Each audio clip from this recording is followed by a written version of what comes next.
하락폭이 줄어드는 것도 저는 되게 중요할 것 같아요. 3분기에 D램의 출하량 증가율도 되게 중요한 관전 포인트인 게 예측하기 편하다는 게 이 약세장에서는 또 펀더멘탈 하단에 대한 그렇죠. 신뢰거든요. 약간 이제 좀 더 적극적으로 해준다면 이제 좋은 자금과 좋은 돈이 만나면 또 그게 바로 좋은 기술은 안 되겠지만 좋은 기술이 나올 만한 환경은 되겠죠.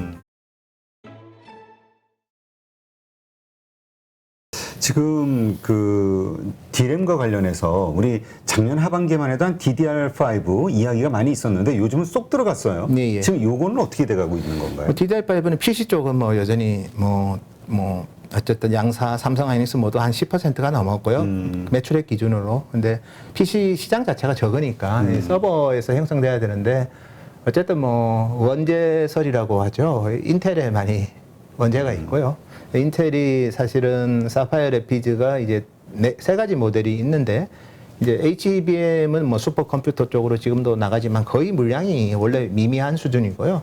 이제 아마존 마이크로소프트에 나가야 되는 그런 익스트림 코어 카운터라는 제품이 있거든요. 그게 이제 원래는 뭐 올 상반기 또는 3분기 정도 나와야 되는데 내년 뭐 1분기 정도 나올 것 같아요. 저희가 봤을 때. 물론 그 이전에 나올 수도 있는데 저희가 이제 인텔은 좀 더 보수적으로 보고 싶어 가지고. 근데 내년 한 2월 정도에 이제 사파이어 래피즈 XCC라는 그런 CPU가 나오면 이제 그런 공급 기준이거든요. 그러면 양산은 연말부터 해야 되거든요. 근데 그거 양산할 때 DDR5도 양산을 같이 해야 가지고 서버 보드에 같이 탑재가 되겠죠, 사실은. 네. 왜냐면 CPU랑 D램 모듈은 같은 타이밍에 같이 탑재해야 되거든요. 그래서 DDR5 양산은 뭐 연말부터 조금 될 것 같아요. 인텔향은.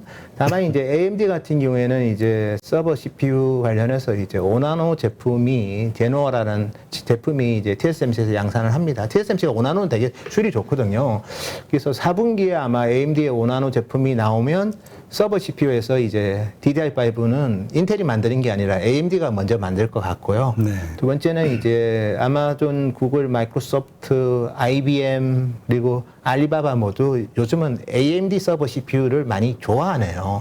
그래서 AMD 시장 점유율이 올라가서 이제 수요는 나올 수 있는데 어쨌든 뭐 결과적으로는 여전히 90% 시장은 인텔이 지배하고 있는 시장이라서 인텔 제품 늦어진 게 너무 이번 특히 우리 매크로 때문에 소비자 전자제품 시장은 이축은 불가피한데 B2B는 조금 그보다 나아야 되는데 인텔이 제품이 좀 딜레이 된 게 사실은 뭐 지금은 D램 가격 3분기 급락에 저는 상당한 영향을 줬다. 아직 급락 발표는 안 했지만 아마 급락할 것 같아요. 10% 정도는 하락할 것 지금 같아요. 우리 D램 가격이 좀 바닥을 좀 찍고 이제 올라오지 않을까 하는 기대감을 가지고 있는 분들도 있는데 아직은 더 하락할 폭이 더 있다. 예, 이렇게 봐야 이번 되네요. 분기는 좀 최근 들어서 제일 깊을 것 같습니다.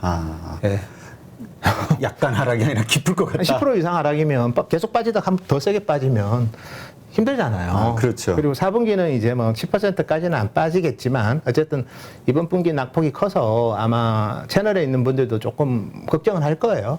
다만 이제 4분기 고정 계약은 이제 10월 달에 하는데 지금보다 조금 나은 거 한 4가지가 있습니다. 첫째, 이제 공급 제약을 이제 반도체 장비 부족난 때문에 내년에 이제 공급 제약이 있을 거라는 그런 게 있고요. 그러면 내년에 생산을 많이 못하면 너무 가격 많이 깎아달라는 애한테는 덜 줄 거 아닙니까? 그게 그렇죠. 이제 협상의 어떻게 보면 네고 포인트가 되는 거고요. 두 번째가 뭐 트렌드 포스는 영향이 없다고는 하지만 마이크론이 히로시마 공장이 정전 피해를 7월 8일에 입었어요. 그게 이제 4분기하고 내년 1분기 공급에 영향을 주거든요. 공급 쪽에서는 좀 지금보다는 할 말이 있는 거죠. 네. 조금 우리 내고할 포인트가 있고 두 번째 이제 수요 관점에서는 아까 말했던 그 인텔이 내년 2월에 사파이어 래피드 XCC가 나오면 올 연말부터 DDR5를 만들어야 되는 거거든요. 두 번째는 이제 AMD는 바로 4분기부터 수요를 또 만들 거기 때문에 10월달 분위기가 지금보다 나쁠 거라고 얘기하는 분도 계세요, 사실은. 근데 지금보다는 좀 나아질 것 같습니다. 10월 달에도 디램 가격이 하락하겠지만 하락폭은 지금보다는 줄어들지 않을까 그렇게 보고 있고요. 근데 어쨌든 뭐 디램이라는 업황은 또 디램 가격 하락폭이 줄어들면 또 그다음부터는 또 디램 가격이 또 오를 수도 있다. 내년 1분기는 그렇게 볼 수도 있기 때문에 하락폭이 줄어드는 것도 저는 되게 중요할 것 같아요. 네, 알겠습니다. 그러니까 결국은 DDR5 이게 이제 언제 나오느냐 그거에 대한 그 전망이 가시권에 들어왔을 때서부터가 뭔가 반등의 시작이 될 수도 있겠다는 생각이 드네요. 예, 가격에. 4분기는 좀 편해질 것 같아요. 그런 거 보면서 공급 얘기다. 왜냐하면 공급과 수요예요. 그래서 선반용으로 지금부터 외국인들이 사고 있는 건가요? 그럴 삼성전자나 수도 하이닉스를? 있지만 제가 봤을 때는 뭐 물론 내년 상반기 되면 풀리겠네 해서 지금 또 사는 것도 있죠. 왜냐하면 확인하고 사면 먹을 게 없으니까 그렇죠. 메모리는. 근데 지금부터 먹을 게 없다고 하면 좀 우리 예, 좀 그건 그러고. 그렇죠. 근데 제 생각에는 그냥 워낙 고점이 TSMC 발 그냥 TSMC가 준 약간의 좀 착시 효과 그것 때문에 이제 좀 너무 나쁘게 본 거 아니야? 너무 비우고 있었던 거 아니야? 하면서 산 거고. 근데 실상은 TSMC랑은 좀 각도는 다를 것 같아요. TSMC는 3분기 실적도 뭐 어쨌든 뭐 애플의 신제품도 있고 해서 또 뭐 AMD의 또 신규 제품도 있고 해서 TSMC는 3분기 실적은 뭐 좋은데 이거는 이제 ASP 믹스가 좋은 거고 우리 메모리 반도체 회사들은 뭐 정말 믹스보다는 출하량이 중요하거든요. 그리고 그래서 저는 이제 이번 주에 삼성 하이닉스가 이제 실적 발표가 있는데 어쨌든 간에 그 3분기에 D램의 출하량 증가율도 되게 중요한 관전 포인트인 게 이익보다도 오히려 출하량이 더 중요하니까. 2분기 실적은 의미 없고요. 3분기에 이제 D램의 출하량이 너무 많으면 가격 인하가 좀 많이 진행될 수도 있다고 보셔야 되고요. D램의 출하량이 적다. 그 말은 이제 가격을 덜 깎아주고 물건을 안 판다고 보셔야 돼요. 아, 네. 그래서 이제 D램 업체들의 가장 큰 장점은 그래도 세계 회사가 시장을 주도하고 있기 때문에 너무 이제 속상하게 고객들이 많이 깎으려고 하면 나 물건 안 팔아.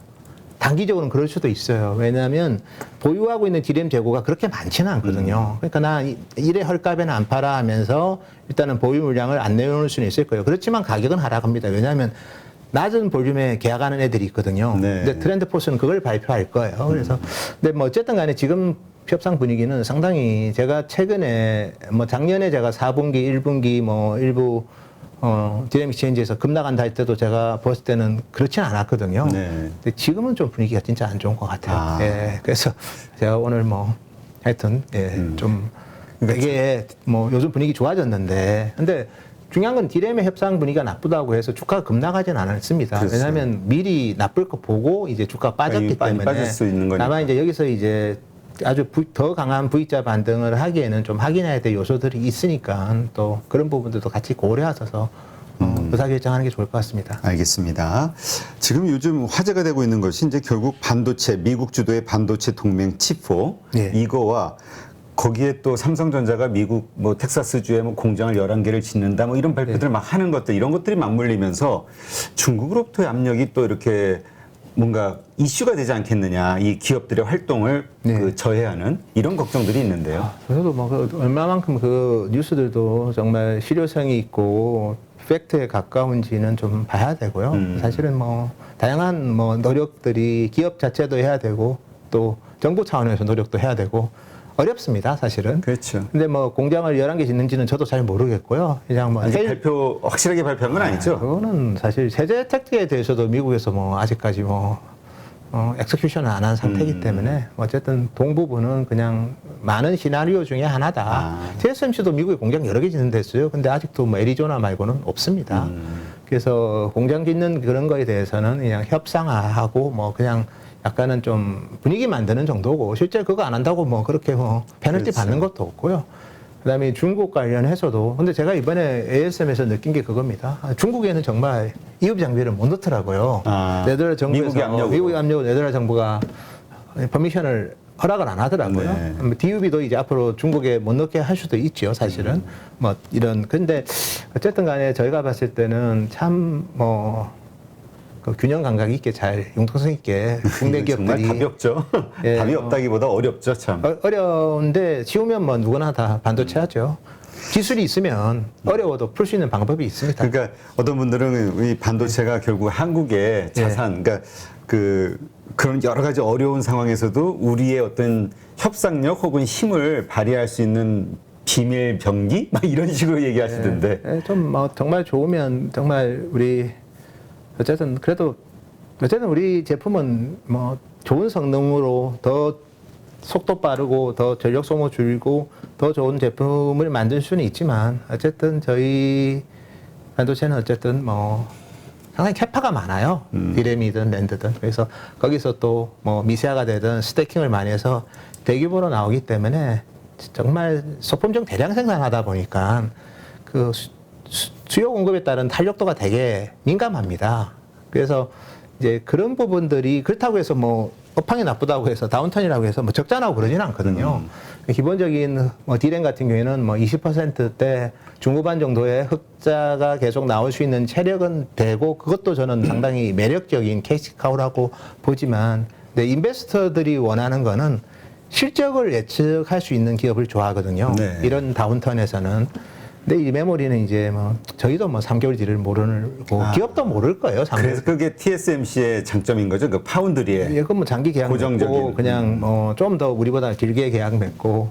근데 그것도 뭐 계속 그렇게 했다가는 나중에 이제 캐파가 많으면 그쪽도 만만치는 않을 건데 어쨌든 우리 기업들 메모리보다는 그래도 예측하기가 좀 편하죠. 그래서 예측하기 편하다는 게 이 약세장에서는 또 펀더멘탈 하단에 대한 그렇죠. 신뢰거든요. 그런 면에서 좀 아쉬운 점이 있습니다. 그렇지만 이제 그걸 이제 완화시키려고 이제 목숨 걸고 바운드리 하는 거고 하이닉스도 최근에 뭐 어쨌든 뭐 키 바운드리도 인수하고 뭐 어쨌든 그런 식의 로직 바운드리 쪽으로 전체적으로 뭐 무게 중심이 조금씩 이제 이전하고 있는 거는 되게 바람직한데 그래도 투자자들이 또 조급하니까. 그렇죠. 그리고 뭐 삼성은 그래도 하이닉스는 그렇다 치도 삼성은 되게 숫자가 그래도 이제 변곡점에 와 있는데 이제 좀 소통이 되면 아마도 메모리가 조금 뭐 회복되는 시기가 좀 늦어져도 바운드리에 대해서 좀 뭐 소통을 통한 일부 재평가가 이루어질 수도 있습니다. 왜냐하면 TSMC를 많이 갖고 있는 분들은 3나노, 4나노 얘들 준비도 안 했어? 삼성은 저렇게 했는데 그러면 이제 TSMC를 줄일 수 있는 명분이 생기잖아요. 그렇죠. 그럼 그걸 판 만큼 삼성을 살 수도 있기 때문에 제가 봤을 때는 바운드리가 단순하게 뭐 우리가 언론상에서 야, 우리 괜찮더라. 그게 아니라 실제로 펀드 플로우에서도 좀 변화가 있을 수 있어요. 왜냐하면 아주 롱 펀드들은 좀 길게 보고 투자하거든요. 그렇죠. 그리고 이제 우리도 어떻게 보면 뭐 투자 아이디어를 저희도 내지만 이제 결국 제가 오늘 이 방송을 하면 야, 저런 또 무모한 얘기를 한다 할 수 있지만 R&D 캐펙스를 상당히 인텐시브하게 삼성이 했습니다. 그 결과물들이 지금 나오고 있는데 마치 이제 뭐 인텔과 AMD를 뭐 비교하기는 힘들지만 그렇죠. 어쨌든 TSMC와 삼성의 그런 좀 헤게모니 변화 같은 것들이 좀 감지가 되면 너무 다 확인하면 또 늦을 수도 있거든요. 그런 차원에서 지금 메모리 가격 되게 좀 비우호적인 상황이지만 또 바운드리까지 없었으면 좀 더 가벼울 수도 있었는데 또 바운드리에서 이런 공정 혁신들이 많이 나오고 수율 개선들이 있기 때문에 그런 부분들은 한번 꼭 제 말만 믿지 말고 한번 다양한 각도에서 한번 체크해보면 팩트 체크해 보시는 것도 괜찮을 그게 것 같습니다. 사실이라면 기대할 만하다는 얘기죠. 예, 그래서 아예 그냥 뭐 좀 이질감 있는 얘기를 제가 하는 게 아니고 저도 뭐 제 한계가 있으니까 제가 기업 안에 있는 건 아니기 때문에 다양한 이제 다른 기업들과 그다음에 다양한 어쨌든 제가 할 수 있는 레이더를 통해서 많은 좀 인포메이션을 좀 저도 얻고 싶은데 확실한 거는 이제 시장에 나오고 있는 아주 형편없는 바운드리야는 아니다. 많이 이질감이 있어서 네. 그 부분은 한번 여기 우리 같이 듣고 계신 분들도 이제 좀 잘 체크해 본다면 또 그게 또 새로운 투자 아이디어가 될 수도 있지 않을까 그렇게 네. 보고 있습니다. 하여튼 파운드리가 계속해서 삼성전자에게는 레벨업을 시킬 수 있는 포인트인 것 같고요. 네. 근데 이번에 미국의 반도체 지원법 이것이 미국에 투자하겠다는 삼성전자 이거와 맞물려서 이게 득일까? 뭐 인텔만 좋다 뭐 이런 얘기도 있고 해가지고. 근데 어차피 투자는 해야 되고 뭐 텍사스 텔러시에 어쨌든 뭐 오스틴이랑 가까운 데 했고 하면 이제 가능한 최대한도로 혜택을 다 받아내야죠. 뭐 미국 정부든 아니면 지방 정부든 그래서 우리나라 정부도 요즘은 투자세액 공제 뭐 이런 거 계속 높이잖아요.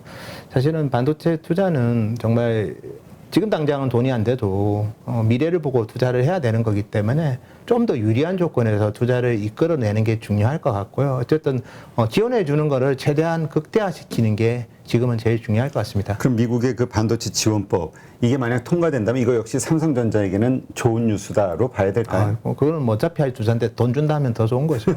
저희는 당연히 그걸 또 예상하고 있어요. 근데 그게 이제 엑스큐션이 안 되고 처음 약속했던 게 좀 이렇게 흔들리면 그게 이상한 거죠. 예. 근데 지금 우리 한국 정부에서도 신정부 들어서면서 반도체를 집중 더 육성하겠다 해가지고 여러 뭐 340조 원을 투자하도록 예. 유도하는 여러 가지 세제 혜택이라든가 예. 뭐 15만 명의 전문 인력을 양성하겠다 뭐 여러 발표를 했단 말이에요. 예. 이런 것들이 실질적으로 우리 반도체, 삼성전자나 하이닉스나 이 관련 산업이 성장하는데 큰 역할을 하게 될까요? 저는 큰 역할을 할 수 있다고 봅니다. 왜냐하면 뭐 특히 유틸리티든 뭐 예를 들어서 용수든 전력 공급이든 이런 것들이 또 배려하고 그다음에 투자세액 공개를 해주면 이게 실질적으로 이제 법인세 절감 효과가 나와서 그만큼 또 좀 더 그렇지. 재원을 할당할 수 있기 때문에 제가 봤을 때는 그렇게 잠깐 대만은 되게 의미 있게 해주거든요. 그다음에 미국도 그렇고 유럽도 제가 보니까 이번에 그렇더라고요. 가보니까 그다음에 저기 뭐 중국은 뭐 정부가 나서서 해야 정부가 정부가 돈을 집어넣고 하니까. 근데 이제 우리나라도 뭐 약간 이제 좀 더 적극적으로 해준다면 이제 좋은 자금과 좋은 돈이 만나면 또 그게 바로 좋은 기술은 안 되겠지만 좋은 기술이 나올 만한 환경은 되겠죠. 예. 하여튼 뭐 그 우리가 그 보통 투자의 관점에서 정부가 추진하는 정책 사업에 집중하라. 그것이 이제 그 예. 산업 섹터를 예. 더 성장시키느냐 아니면 예. 어느 쪽이 성장하느냐에 대한 예. 그 가늠자가 되는 거니까 예, 예. 그런 차원에서 지금 정부의 그 이 반도체 육성법 이런 것들은 분명히 반도체에게는 호재로 우리가 이해를 해야 되겠죠. 제가 봤을 땐 뭐 의미 있는 호재라고 봅니다. 의미 있는. 예. 아 뭔가 깊이 있는. 실제 도움을 주지 않습니까? 네, 세금을 그렇죠. 그만큼 줄여서 그걸 가지고 또 R&D를 할 수 있는 거고 기업체 입장에서는 뭐 결국은 이제 우리가 현금 유동성을 많이 강조하고 캐시 포지션 얘기를 많이 하는데 법인세를 줄여서 그 현금이 쌓이면 그거를 또 어떤 형태로든 ROE 개선을 위해서 저는 사용할 거라고 보고 있고요. 그게 고용 창출이든 설비 투자 증대든 아니면 뭐 새로운 기업을 M&A 하든 다양한 용도로 생태계를 확장할 수 있기 때문에 또 항상 그렇습니다. 잘하는 거에서 더 잘해야 되지 못하는 거에서 잘하려고 하면 시행착오가 많이 생기거든요. 한마디로 테크라는 게 결국 데스밸리를 거치다가 다 나가 떨어지는데 우리 반도체는 그래도 메모리는 일단 1등이니까 바운드리는 2등이고 그래서 잘하는데 더 이렇게 뭔가 여러 가지로 좀 뭐 분위기를 만들면서 실제로 도움을 주면 아마 공부 더 잘할 수도 있을 거예요. 알겠습니다. 네, 오늘 정말 우리 반도체 산업의 어떤 지금 위치가 어디냐, 그 다음에 삼성전자 하이닉스의 현재 상황, TSMC와의 경쟁력, 여러 가지 이야기들이 많았었는데, 네, 오늘 전체적으로 한번 점검해보는 시간을 가졌고요. 네, 우리 반도체 하면 또 우리 노근창 센터장님. 아닙니다. 워낙 많은 분들이 좋아하시고 인정하시기 아닙니다. 때문에 네. 네, 오늘 우리가 좀 더, 네, 용어는 좀 어려워서, 네. 이렇게 한 몇 번 좀 반복해서 좀 들어야 될 것 같긴 한데, 네. 네, 하여튼 전반적으로 삼성전자나 이게 우리가 뉴스에서 보는 것처럼 뭐 파운드리도 그렇고 최악은 아닌 것 같다라는 느낌을 받았거든요. 많이 좋아지는 변곡점. 좋아지고 있다고. 네, 많이 좋아지는 변곡점입니다. 알겠습니다. 오늘 좋은 인사이트 함께하신 노근창 센터장님 고맙습니다. 감사합니다.